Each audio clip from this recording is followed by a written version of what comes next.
আসসালামু আলাইকুম, সবাই কেমন আছেন? আশা করি সবাই অনেক বেশি ভালো আছেন। গোল্ডেন স্টার পার্কে ঘোরাঘুরি আমাদের প্রথম পর্বটা আপনাদের সাথে শেয়ার করেছি ইতিমধ্যে। আজকে শেয়ার করব সেই দিনের বাকি মজার মুহূর্তগুলো। আমি সবার জন্য এই তরমুজ রাইডে ওঠার জন্য টিকিট কেটে নিয়ে এসেছিলাম আর শুরু হয়ে গেল আমাদের আনন্দ যাত্রা। প্রথমে সবাইকে উঠালাম এই তরমুজ রাইডে, কিন্তু তরমুজ রাইডে ওঠার পর দেখলাম যে খুবই আস্তে আস্তে চলছে। আর আমার ননদ বলছিল যে তরমুজটা মনে হয় পচা, যার কারণের জন্য খুবই আস্তে আস্তে চলছে। সবাই মিলে হাসাহাসি করে এনজয় করছিলাম। তরমুজের এই রাইডটা কিন্তু আস্তে চললেও আনন্দ কিন্তু কম ছিল না। তারপর তরমুজের এই রাইডটাকে নেমে এই রাইডটাতে উঠে পড়লো। এটার নাম আমার ঠিক মনে নেই, কিন্তু আমার দেখতে অনেক বেশি ভয় লাগছিল। আর এদিকে আমার ছোট ছেলে বায়না শুরু করেছে যে সে হচ্ছে এই যে বাচ্চারা যে জাম্পিং খেলছিল, তো সেই রাইডে হচ্ছে উঠবে। একদিকে হচ্ছে বড় ছেলে হচ্ছে এই রাইডে উঠছিল, আবার আরেকদিকে হচ্ছে ছোট ছেলে এটাতে উঠবে। তো ছোট ছেলেকে নিয়েই আমি হচ্ছে এদিকে হচ্ছে উঠাচ্ছিলাম। এইখানে হচ্ছে অনেক বাচ্চারাই হচ্ছে খেলাধুলা করছিল, যার জন্য অনেক বেশি সিরিয়াল ছিল, অনেকক্ষণ ধরে ওয়েট করা লাগছিল। আর একটা হচ্ছে অনেকক্ষণ ধরে দাঁড়িয়েছিল, তারপরে হচ্ছে খেলা করতে পারছিল না, মানে ঢুকতে পারছিল না। তারপরে হচ্ছে ঢোকার পর তো সে একদম উপরেই উঠে গিয়েছে। আমি তো ভয় পাচ্ছিলাম যে সে হয়তো উঠতে পারবে না, কিন্তু দেখলাম যে সে সবার প্রথমে হচ্ছে উপরে উঠে গিয়েছে। তারপর শুরু হলো তার লাফালাফি, তার এনার্জি যেন শেষই হচ্ছিল না। অনেকক্ষণ ধরে সে এনজয় করলো, খেললো, কিন্তু টাইম শেষ হয়ে যাওয়ার পরে সে কিছুতেই নামতে চাচ্ছিল না। অনেকক্ষণ ধরে প্রায় এখানে লাফালাফি খেলাধুলা করেছে, কিন্তু সে কিছুতেই নামবে না। তো অনেকক্ষণ বুঝিয়ে চুরিয়ে তাকে হচ্ছে নিয়ে এসেছিলাম। ওখান থেকে আসার পর দেখলাম যে সম্পূর্ণ ভিজে গিয়েছে, কিন্তু মুখে হাসি যেন থামছিলই না। ভাবলাম যে এবার হয়তো একটু রেস্ট নেবে, কিন্তু তা না। তারপর আবার তার নতুন বায়না, সে গাড়ি চালাবে। কি আর করার, নিয়ে গেলাম তাকে গাড়ির রাইডে।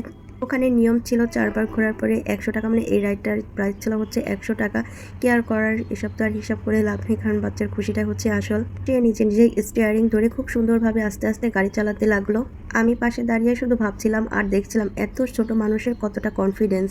গাড়ি চালানো শেষ করে আমরা চলে এসেছিলাম অনুষ্ঠানের দিকে। এখানে চলছিল তেলাওয়াত, গজল ও নানান ধরনের আয়োজন। এখানে হচ্ছে আমার ননদের ছেলে হচ্ছে তেলাওয়াত করছিল, যেটা আমরা সবাই মিলে শুনছিলাম। এরপর দেখলাম যে মহিলাদের জন্য বালিশ বদলে খেলার আয়োজন করা হচ্ছে।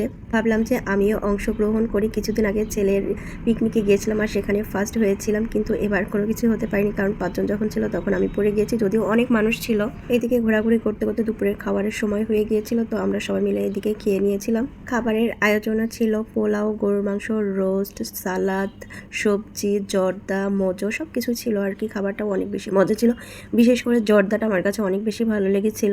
এবার আবার শুরু হলো নতুন ঝামেলা। ইহান এবার মোটরসাইকেল চালাবে, সে জেদ করে বসে আছে। মোটরসাইকেল না চালালে সেখান থেকে যাবেই না। আমার তো মাথায় হাত যেটা দেখে সেটাতেই উঠতে চাই, না উঠিয়ে উপায় ছিল না। তাকে নিয়ে চলে গেলাম মোটরসাইকেলের রাইডে ওঠানোর জন্য। এখানে একজন ভাইয়া ওকে জিজ্ঞাসা করছিল যে তুমি চালাতে পারো। ও সরাসরি বললো যে না, ও আগে কখনোই চালায়নি, তার কারণের জন্য ওকে জিজ্ঞাসা করে নিচ্ছিল যে ও চালাতে পারে কিনা। তারপর ওই ভাইয়াটা সুন্দর করে ওকে শিখিয়ে দিচ্ছিল যে কিভাবে চালাতে হয়। তারপরে ইহান নিজে নিজেই চালানো শুরু করলো। আমি তো দূর থেকে দাঁড়িয়ে দেখছিলাম আর ভাবছিলাম যে বাচ্চাদের সাহসটা সত্যিই অসাধারণ। এরপর আমরা চলে গিয়েছিলাম সূর্যমুখীর বাগান দেখতে। সত্যি বলতে কি, আমার অনেক দিনের ইচ্ছা ছিল সূর্যমুখী বাগানে যাওয়ার, কিন্তু কখনোই যাওয়া হয়নি। এই অপূর্ণ ইচ্ছাটা এখানে এসে পূরণ হয়ে গেল। যখন বাগানের কাছে এসে পৌঁছালাম, মনটা একদম অন্যরকম ভালো লাগায় ভরে গেল। যদিও তখন খুব বেশি ফুল ছিল না, বেশিরভাগ ফুলই হচ্ছে নষ্ট হয়ে গিয়েছিল। এই কয়েকটা ফুল ছিল, সেটাই হচ্ছে ক্যামেরা বন্দি করে রাখলাম। এরপর চোখে পড়লো ছোট ছোট কিছু দোকান। এখানে নানান ধরনের জুয়েলারি, ফুল আর সুন্দর জিনিসপত্র দিয়ে সাজানো। একটু দাঁড়িয়ে এখানে সব জিনিসগুলো দেখছিলাম। এরপর আবার বাচ্চাদের পাড়া 2 ছেলেই উঠবে হচ্ছে ট্রেনে, তার জন্য তাদের জন্য টিকিট কেটে নিয়ে আসলাম ট্রেনে ওঠার জন্য। কিন্তু সেখানে প্রচুর ভিড় ছিল, কারণ অনেকক্ষণ লাইনে দাঁড়িয়ে থেকে তারপরে ওদেরকে ট্রেনে উঠতে হয়েছিল। কারণ এখানে ছোট বড় সবাই হচ্ছে ট্রেনে উঠছিল, যার কারণের জন্য ভিড়টাও এখানে অনেক বেশি ছিল।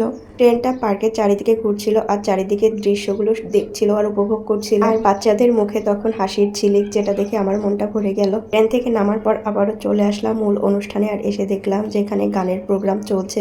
একের পর এক গান, আর সবাই গানের তালে তালে নাচছিল।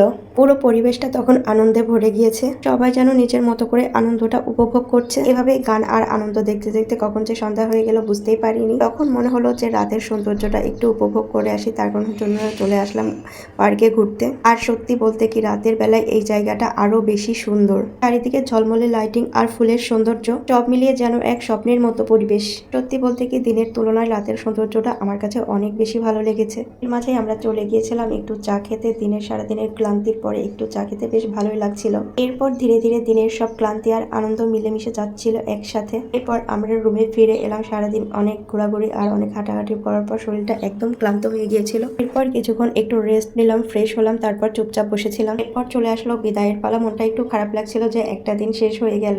এরপর আমরা এখান থেকে প্রায় 8:30টার দিকে আসার উদ্দেশ্যে বের হয়ে গিয়েছিলাম। তো ভিডিওটি কেমন লেগেছে অবশ্যই কমেন্টের মাধ্যমে জানাবেন।